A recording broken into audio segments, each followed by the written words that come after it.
Doctor Shreya रसानिया हमारे साथ हैं, स्पोर्ट्स मेडिसिन फिजिशियन। बहुत स्वागत करती हूँ आपका। अरुंधति चौधरी इंडियन बॉक्सर हैं, बहुत स्वागत है आपका भी। और डॉक्टर कंगना जुनेजा हमारे साथ हैं, स्पोर्ट्स फिजियोथेरेपिस्ट, आपका भी बहुत स्वागत करती हूँ।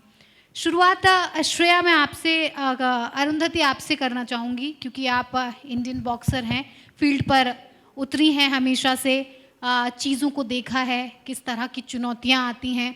क्या आपने कभी ऐसा महसूस किया कि जब इंजरी होती है तो उस वक्त जिन चीज़ों की ज़रूरत होती है, जिन चीज़ों को आपको चाहिए होता है मैनेज करने के लिए, क्या फील्ड पर मिल पाता है और आप रिकवर कर पाते हैं?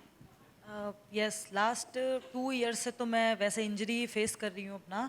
मेरा अभी 2 जनवरी को ही रिस्ट का सर्जरी हुआ है, but I am lucky to have कि मैं इंडियन आर्मी से हूँ। तो मैं army yes army sports institute में मैं ट्रेनिंग करती हूँ पुणे में, और ओलंपिक गोल्ड क्वेस्ट से मैं स्पॉन्सर हूँ। तो मेरा सर्जरी से जो अभी मैं कल ही अपना नेशनल्स खेल के आई हूँ, सर्जरी के बाद मेरा पहला नेशनल्स था वो, तो अभी मैं उसमें गोल्ड आया है। और जो मेरा जनवरी 2 अभी तक का जो टाइम था, उसमें मुझे आर्मी ने बहुत ज़्यादा सपोर्ट किया है। इवन किसी चीज़ का मुझे कमी नहीं होने दिया। कुछ टाइम ऐसा था कि आई वॉज टू डिप्रेस्ड कि अब मेरा ये टाइम कैसे जाएगा, बिकॉज लास्ट ईयर कुछ प्रॉब्लम्स की वजह से मैं अपना पेरिस ओलंपिक का ड्रीम छोड़ पाई, और जिसके लिए मैं लास्ट 9 ईयर से ट्रेन कर रही थी अपने आप को कि नहीं, आई हैव टू गो। और जिस दिन मेन टिकट लेने की बात थी ओलंपिक्स में, मेरा फाइट था, उसकी थोड़ी देर पहले ही मुझे पता लगा कि my mom is admitted in ICU and doctor told me कि शी कांट। तो वो सुनने के बाद मुझसे नहीं खेला गया, तो I lost my bout for the Paris Olympics. फिर उसके बाद रिस्ट का सर्जरी आया, तो वो डाउनफॉल में जाता जा रहा था। बट उस टाइम पे इंडियन आर्मी ने और जो ओलंपिक गोल्ड क्वेस्ट है कंपनी, उन्होंने मुझे बहुत सपोर्ट किया। जहाँ मुझे न्यूट्रिशन की ज़रूरत थी, उतना ही मुझे अच्छा डाइट मिला, फिजियोथेरेपिस्ट मिला, और उसके बाद कम बैक करने के लिए बहुत अच्छे कोचेज़ हैं। स्पेशली छोटे लाल यादव हैं जो मैरी कॉम दी को भी ट्रेन करते थे। हाँ। तो उन्होंने मुझे ट्रेनिंग दिया, और yes, I am here again. बिल्कुल।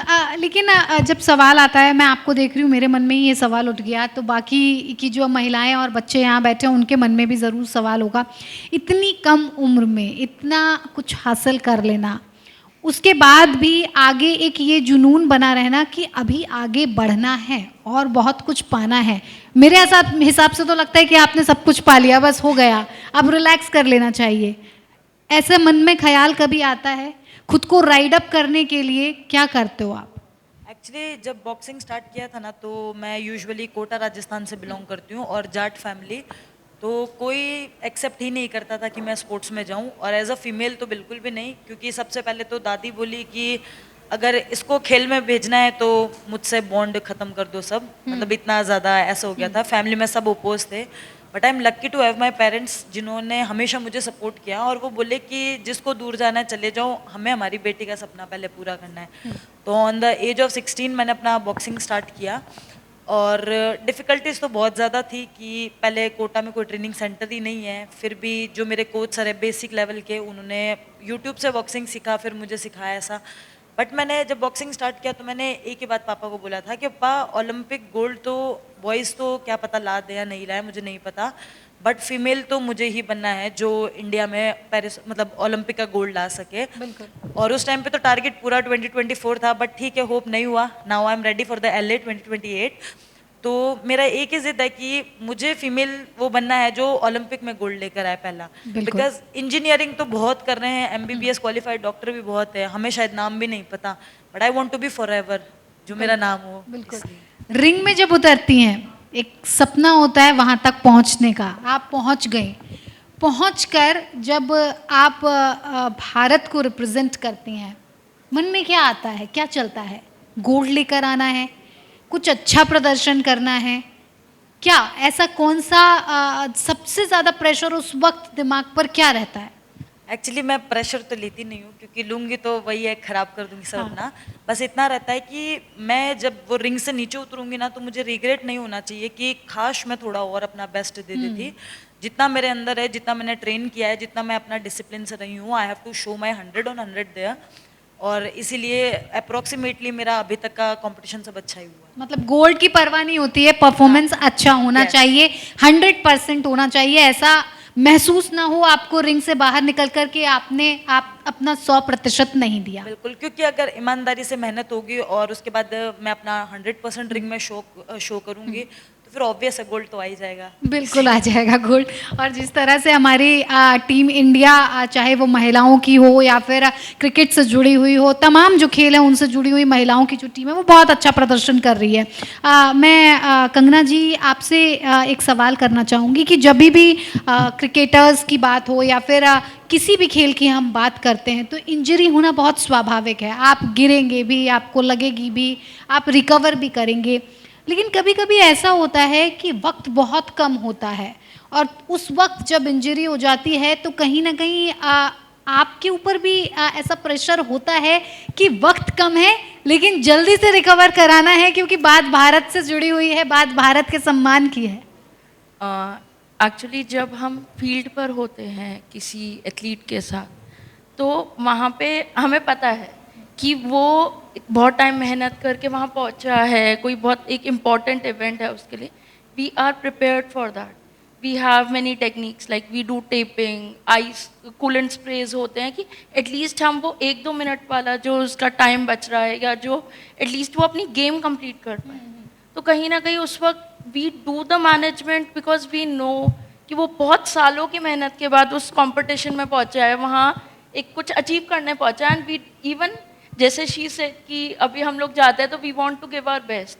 तो एक हम लोग एज अ सपोर्टिंग स्टाफ उधर होते हैं बीइंग अ फिजियोथेरेपिस्ट कि हमारा गोल भी ये होता है कि जब कोई इतनी मेहनत करके पहुंचा है we should be prepared enough कि एटलीस्ट वो अपना गेम 100% देकर निकल सकें। एंड ड्यूरिंग ट्रेनिंग सेशंस भी फिजियोथेरेपी सेशंस वगैरह उनके चलते रहते हैं कि किसी को कुछ माइनर इंजरी हमें डाउटफुल भी होता है तो साथ के साथ हम वी वर्क अपॉन दैट कि एटलीस्ट गेम एरिया में प्रॉब्लम ना हो, बट खेलते हुए लगना तो है ही। बिल्कुल, वो वाली चीज़ है। लेकिन होता है, देखा है कई बार कि कहते हैं कि अगर चोट लग गई है तो वो अपना एक वक्त लेती है, लेकिन उसके साथ साथ आपके मन की इच्छा शक्ति भी बहुत मजबूत होनी चाहिए। अगर आपके मन की इच्छा शक्ति मजबूत है तो आप ज़्यादा जल्दी रिकवर कर सकते हैं। ऐसा होता है?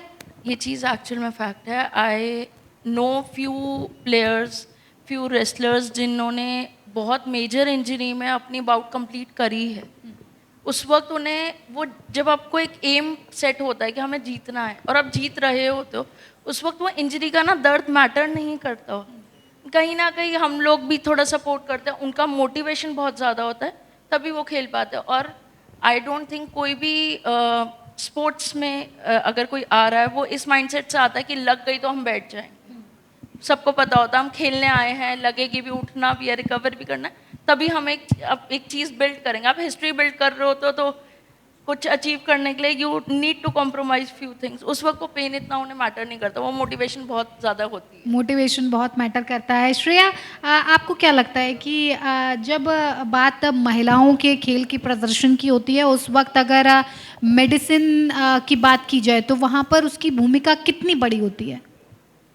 तो स्पोर्ट्स मेडिसिन के 3 मेन एस्पेक्ट्स हैं। The reason it came in the picture is because एक एथलीट की रिक्वायरमेंट एक नॉर्मल इंसान से बिल्कुल अलग होती है। जैसे पहला thing that we bring to the table is the right diagnosis और उसका right rehab. Second thing we bring to the table is injury prevention, कि इंजरी हो ना इस तरीके के आपके ट्रेनिंग प्रोग्राम्स हों।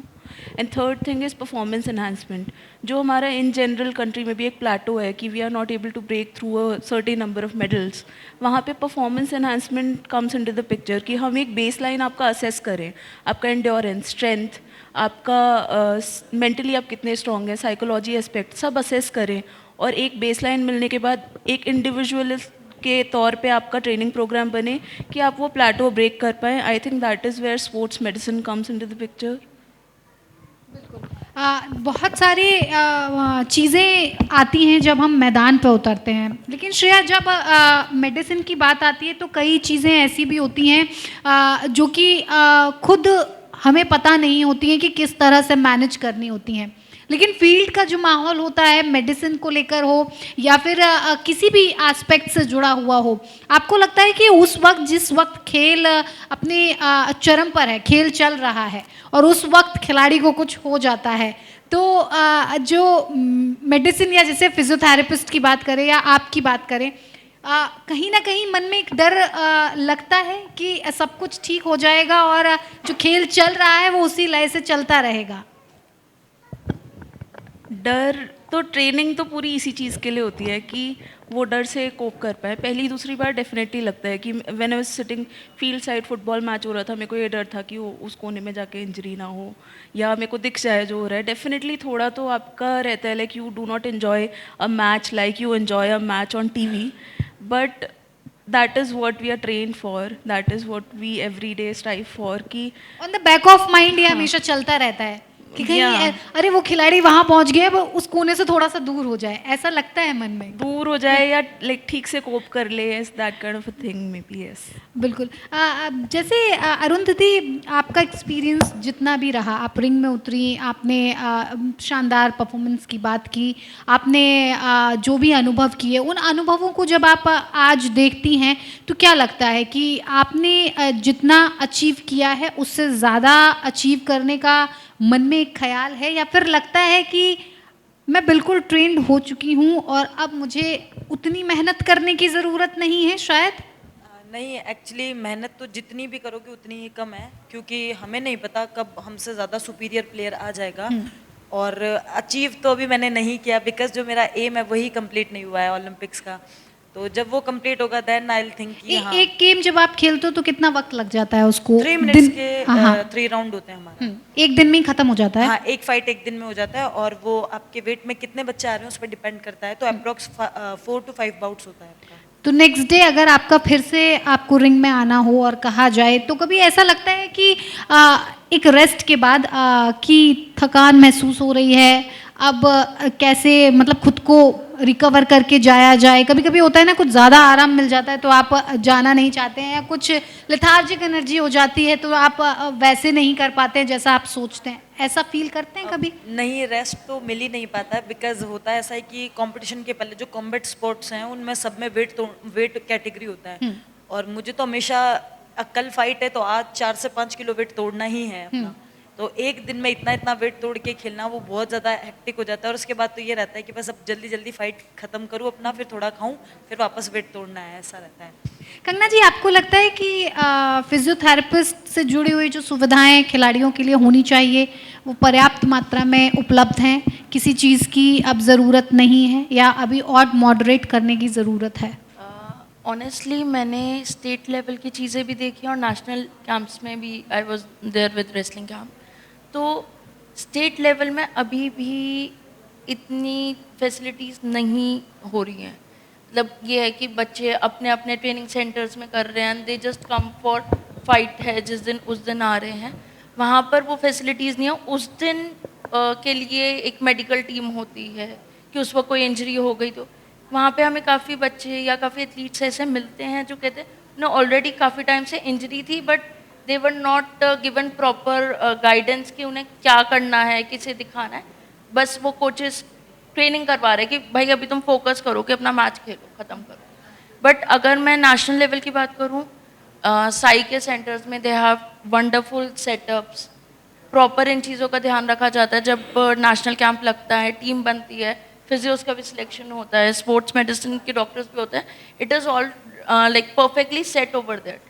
बट अगर हम थोड़ा स्टेट लेवल पे जाए या अगर मैं किसी एकेडमीज़ की बात करूँ, वहाँ पे अभी वो चीज़ें हो रही हैं एट वक्त लगेगा। हाँ, वक्त लगेगा। फिजियोथेरेपी की जब बात आती है तो क्या एक सेशन काफ़ी है या फिजियोथेरेपी में वक्त लगता है और आपको ज़्यादा से ज़्यादा फिजियोथेरेपी की ज़रूरत पड़ती है तो ही आप खेल में संतुलन, रिकवरी और फिटनेस का रख सकते हैं? अच्छा, अब फिजियोथेरेपी को लेकर ना लोगों का एक बहुत अलग माइंडसेट है।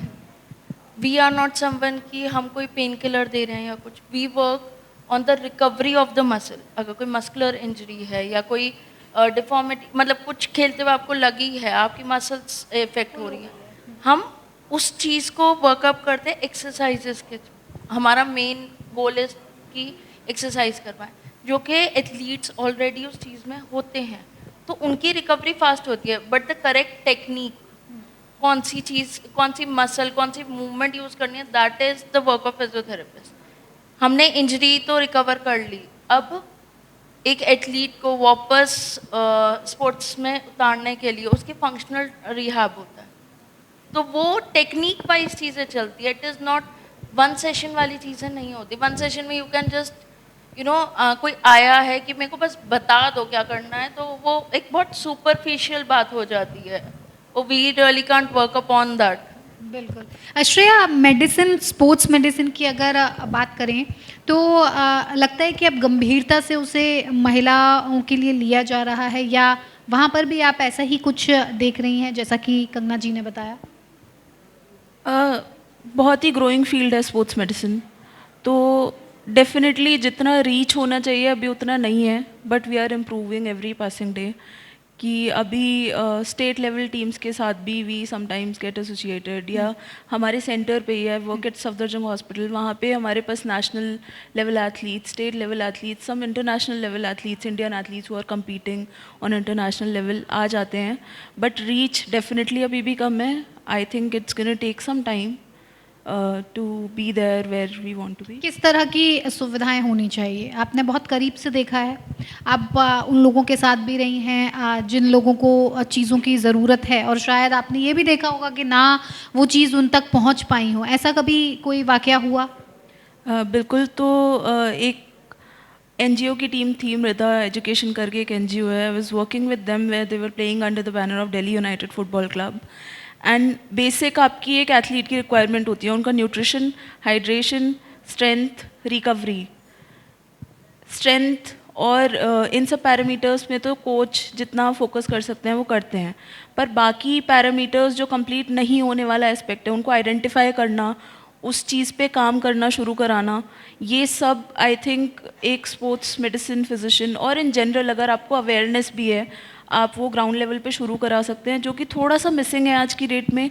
हम फिर भी स्ट्रेंथनिंग पे उतर गए हैं, हम प्रोटीन के इम्पॉर्टेंस की बात करने लगे हैं, पर उसको डे टू डे लाइफ में लाना, स्पेशली एक एथलीट की लाइफ में, उस चीज़ पे अभी बहुत फोकस करने की ज़रूरत है. एंड देन रिकवरी, हाइड्रेशन, ये बेसिक्स जिसकी हम थोड़ा कम बात करते हैं, एथलीट को उसके बारे में अवेयर कराना, कोचेस को अवेयर कराना, फैमिली को अवेयर कराना, ये थोड़ा मिसिंग है, जो जिसका अवेयरनेस पे I think we should work some more. Arundhati, आपके साथ कुछ ऐसा वाकया हुआ हो जो याद हो और आपको लगता है कि जैसा उस वक्त हुआ था अब ऐसा नहीं होना चाहिए?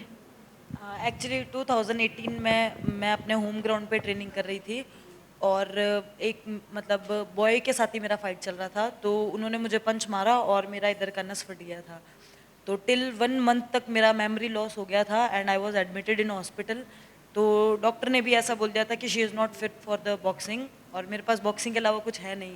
तो मैं ऐसी इंजरी नहीं चाहती हूँ वापस की कभी हो. बाकी तो गेम का तो मैं सब खुद कर लूँगी, बस थोड़ा इंजरी से डर लगता है कि ये ऐसी इंजरी नहीं होनी चाहिए. लेकिन गेम्स में आपको नहीं पता कि कब, कहाँ, कैसे आपको लग जाएगी, क्या हो जाएगा, सामने वाला कितना अग्रेसिव आपके सामने आपको कॉम्पीट करने के लिए आया है, किस तरह से आपको उसको बैलेंस करना है, ये चीज़ें किसी को भी पता नहीं होती. और एक खिलाड़ी को तो बिल्कुल पता नहीं होता कि at the heat of movement क्या होने वाला है. उस वक्त आप अपने आप को कैसे कैरी करते हो? गुस्सा आता है सामने वाले की हरकतों पर? कभी कभी लगता है कि नहीं, उसने इंटेंशनली ही किया है, जो हुआ है इंटेंशनली हुआ है, गेम के रूल्स एंड रेगुलेशंस के तहत नहीं हुआ है, लगता है, या फिर सब काफ़ी फेयर दिखता है? नहीं, मतलब मैं ऐसा सोचती हूँ कि अगर मतलब वो हार रहा है तो वो गुस्से में आकर ये सब कर रहा है, तो शायद उसकी जगह मैं होती तो मैं भी यही करती. तो वही बात है कि मतलब मैं अपने आप को उसकी जगह पर रख कर देखती हूँ, तो फिर मैं सोचती हूँ कि शायद मैं भी ऐसा कुछ बैड टैक्टिक्स यूज़ करती अपना बाउट को जीतने के लिए. तो ठीक है, इट्स फेयर. ओके, फेयर मतलब कुछ भी जायज़ है. जब आप उतरेंगे मैदान में तो कुछ भी हो सकता है. उन महिलाओं के लिए अरुंधति आप क्या कहना चाहेंगी जो आपको देखकर, इतनी कम उम्र में आपने इतना कुछ पाया, इतना कुछ अचीव किया, उनके लिए कोई एक मैसेज कि वो आगे आकर अपने आप के भविष्य के लिए कुछ कदम उठा पाएं जो आज तक नहीं कर पा रही हैं, जो बच्चियां आज तक अपने घर से निकलने के लिए बार बार सोच रही हैं? नहीं, आप निकल सकते हो घर से, कोई ऐसा नहीं है. ठीक है, थोड़ा बहुत, थोड़ा नहीं, कई बार कुछ ज़्यादा ही ट्रॉमा बर्दाश्त करना पड़ता है फैमिली का, और ये जो बोलते ना कि आस पड़ोस के लोग हैं और बाकी जो लोग हैं उनका. बट सच में अगर आपको कुछ करना है तो प्लीज़ मतलब आप निकल सकते हो. थोड़ा जिद करो, थोड़े एफर्ट्स लगाओ, और बहुत सारी ऐसी चीज़ें हैं जो अपने पेरेंट्स को समझा सकते हो। बिकॉज मैं मेरे पेरेंट्स को देखती हूँ तो मुझे ऐसा लगता है कि पेरेंट्स के पास हमारे से ज़्यादा इम्पोर्टेंट कुछ नहीं है। तो वो आज नहीं, कल नहीं, महीने बाद नहीं, साल बाद तो हाँ कर ही देंगे। बट प्लीज़ ऐसे मत बैठो आए, क्योंकि मेरी फैमिली भी अभी जो मतलब पेरेंट्स तो नहीं, अदर बोलते हैं कि आजकल गर्ल्स देखो कैसे इंस्टाग्राम का बैड यूज़ कर रही है, कैसे कर रही है, तुमने भी लड़की बाहर छोड़ी है। वो चीज़ नहीं करनी है। You have to do positive and good things. तो प्लीज़ अपने फैमिली को बोल सकते हो, आप समझा सकते हो और आगे आओ। समझते हैं? कहीं नहीं समझते हैं, कहीं को मारना पड़ता है। बिकॉज मेरी ही एक क्लासमेट है, उसका मतलब कुछ टाइम पहले मेरी बात हुई तो she use to told me कि यार तू तो लकी है, तेरे पास इतने अच्छे पेरेंट्स हैं, मुझे तो पढ़ाई के लिए भी बाहर नहीं जाने दिया। तो मुझे उनके लिए बुरा लगता है। तो कहीं ना कहीं लेकिन एक सवाल मेरे मन में माता पिता के पॉइंट ऑफ व्यू से भी आता है। ऐसा नहीं है कि मैं आपको कुछ गलत कहना चाहती हूँ, लेकिन आपको नहीं लगता माता पिता के मन में भी कहीं ना कहीं एक इनसिक्योरिटी रहती है कि हम अपनी बेटी को ऐसी जगह कैसे भेज दें जहाँ पर शायद सिक्योरिटी नहीं उन्हें दिखाई दे रही है, जहाँ पर शायद उनके बैक ऑफ द माइंड ये चलता है कि अरे हमें तो कल को इसकी शादी करनी है, कुछ फिजिकल इंजरी हो गई, कुछ बहुत बड़ा हो गया, तो हम उससे ओवरकम कैसे करेंगे? हाँ, मतलब पेरेंट्स डरते बहुत हैं इस चीज़ से। बट वही आपने है, कैसे समझाया? मैंने तो समझाया ही नहीं। उन्होंने हमेशा, मम्मी ने जब फॉर्चुनेट रही काफी हाँ, आप। पापा तो वेल प्रिपेयर थे। मेरी फर्स्ट इंजरी मेरी नाक टूटी थी, तो मम्मी ने जब वो देखी तो पापा ने अब बोला भूल जा कि ये तुझे लड़की की तरह दिखेगी, सुंदर या फिर अच्छा नैन नक्श वगैरह, अब इसको भूल जाओ, अब इसके कुछ ना कुछ टूटता ही रहेगा। तो अब फैमिली को ही फर्क नहीं पड़ता कि क्या नया टूट रहा है। बिल्कुल, और कुछ टूटे उसके लिए आपके पास फिजियोथेरेपिस्ट हैं, आपके पास कोचेस हैं, आपके पास तमाम ऐसी चीज़ें हैं जिनसे आप रिकवर कर सकती हैं। आपको भी कभी कभी ऐसा लगता है कि वाकई में ये काफ़ी टफ जॉब है जो कहीं ना कहीं मेंटली आपको भी बहुत परेशान करती है? जब आप बहुत ज़्यादा इन्वॉल्व हो जाते हो, हमारा काम है कि हम बहुत ज़्यादा टाइम स्पेंड करते हैं, तो जब आप इन्वॉल्व हो जाते हो, आपको उनकी बैक स्टोरीज पता चलती है ना, तो आपको उनकी विक्ट्री भी उतनी फील होती है और उनका पेन भी उतना फील होता है।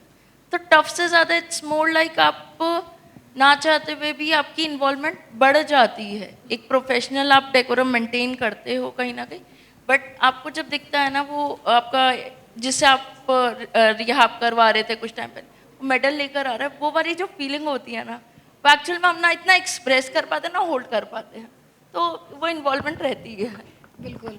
आपको भी ऐसा लगता है श्रेया कि कहीं ना कहीं वो इन्वॉल्वमेंट इतनी ज़्यादा बढ़ जाती है कि मेंटल प्रेशर हो, फिजिकल प्रेशर हो, रात रात भर दिन दिन भर आप सोए भी ना तो भी कहीं ना कहीं वो थकान फील नहीं होती है क्योंकि भारत के पास गोल्ड आ रहा होता है?